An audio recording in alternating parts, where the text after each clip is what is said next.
The following video will cover some aspects of library staffing and hiring. We're going to focus on applying for support staff roles in the back half of the video, but we'll begin with some aspects of staff roles and responsibilities.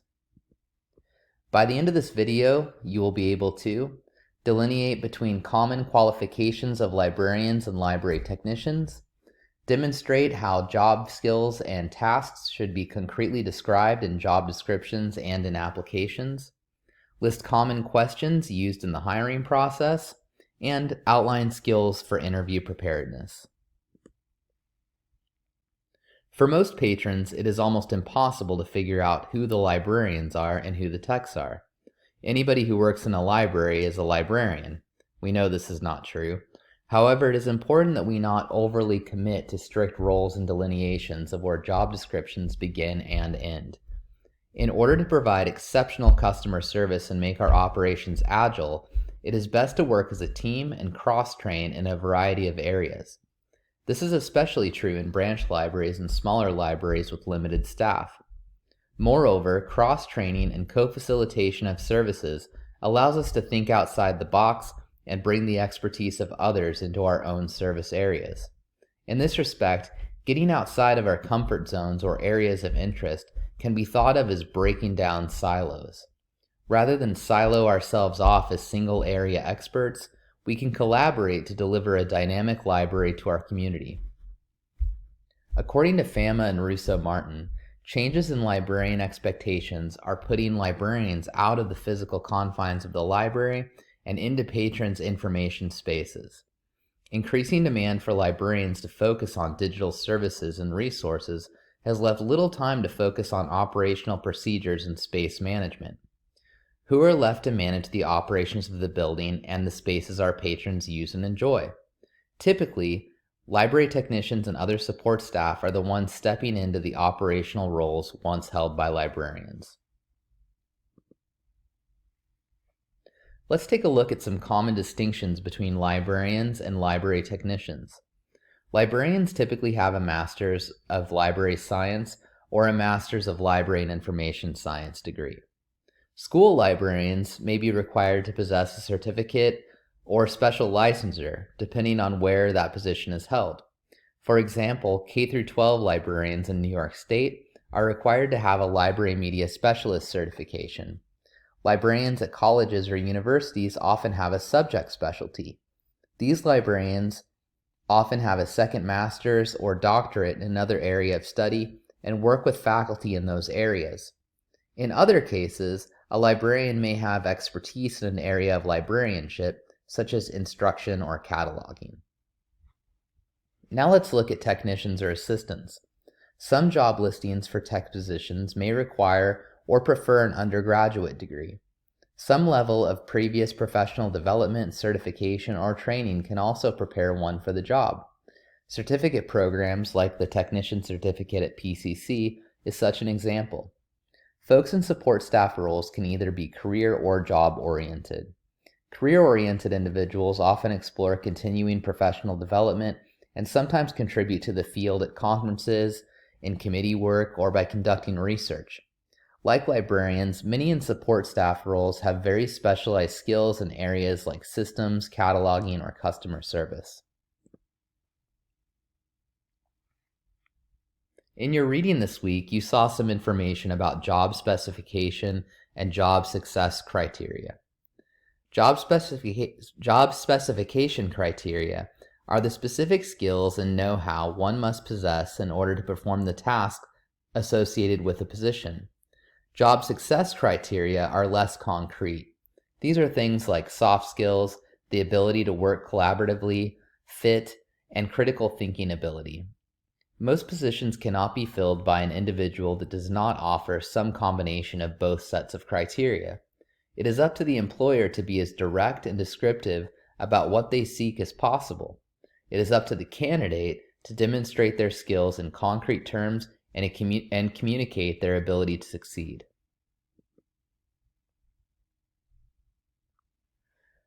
Your text makes the point that libraries need to be as comprehensive as possible when listing tasks in a job description. Similarly, we all should be as comprehensive as possible when supplying when applying to these positions. Unpacking the duties involved at a point of service is essential to finding the individual who is best positioned to perform those tasks. The textbook provides this example for duties associated with the circulation desk. Obviously, checkout materials is not the only thing that happens at this point of service. Thus, we should be thorough in describing all of the tasks that take place in circulation. Examples include operating the ILS and customer service interactions. How does this approach to staffing inform how you might apply for a support staff position or craft your own resume? It is tempting to put something like assist patrons at the circulation desk on our resumes and assume that the folks doing the hiring will fill in the blanks with their knowledge of what that assistance entails. However, we cannot leave anything up to the imagination when applying for such positions. For one, it tells the hiring party nothing about the depth of our knowledge and skill set. We also might be up against another individual who took the time to list all of their skills associated with the circulation desk. Second, oftentimes the folks looking at our resume first are human resources professionals who know little about how libraries work. Applicants should be as thorough as possible, as HR screeners may not be able to make connections between vague platitudes and detailed job descriptions. Here's an example of how I might respond to a listing for a circulation position. Rather than say, assist patrons at the circulation desk, I would list all of the following. I'm just going to read some highlights. Check out, renew, and check in items using the integrated library system. And I give some examples of Alma, WMS, Horizon, etc. Hands-on experience with an ILS is a huge plus. You can say you've used Library World if you've taken Lib 103. Collect fines and fees for lost or damaged items using the cash register and ILS. Money handling experience is often desirable. Administer exceptional customer service strategies and assure customer satisfaction through quality assurance strategies, empathy, cultural humility, and deep knowledge of departmental policies and procedures. If somebody turned in a resume that paid this much attention to customer service, I would stop and take notice. I would also feel confident that they know how to interact effectively with our patrons. Lead and supervise volunteers and student workers to ensure a high quality of work and team morale. Any type of real, demonstrable leadership experience is usually desirable. It's better to provide an example than to simply describe yourself as an effective leader or supervisor. These are all just off the top of my head. Imagine what I left out. Leave no stone left unturned. Table 15.1 in your textbook outlines some common questions you'll see in job interviews. These are all questions that you should be prepared to answer. While I'm not a fan of many of these boilerplate questions, all of us should be able to outline our skills, qualifications, strengths, and interests in a conversational manner. Here are some suggestions for preparing for an interview taken from the textbook. It's always an excellent idea to get to know the institution ahead of your interview. Show that you understand their mission and ask questions about how they do what they do. In my opinion, it's better to organically integrate your observations or questions about the hiring institution in your responses to their questions. Body language can sometimes be interpreted. However, I would warn those of us serving on hiring committees to not read into nonverbal activity too much. We often have biases that interpret cultural differences as signs of weakness or as nerves. For example, eye contact is not always valued or interpreted in some cultures as it is in others. It's okay to pause and think.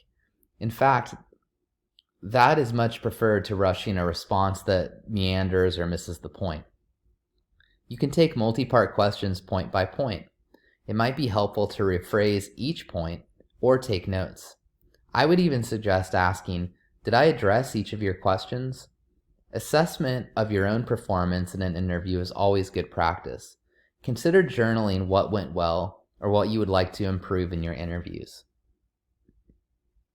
Thanks for watching. Now you should be able to delineate between common qualifications of librarians and library technicians, demonstrate how job skills and tasks should be concretely described in job descriptions and in applications, list common questions used in the hiring process, and outline skills for interview preparedness.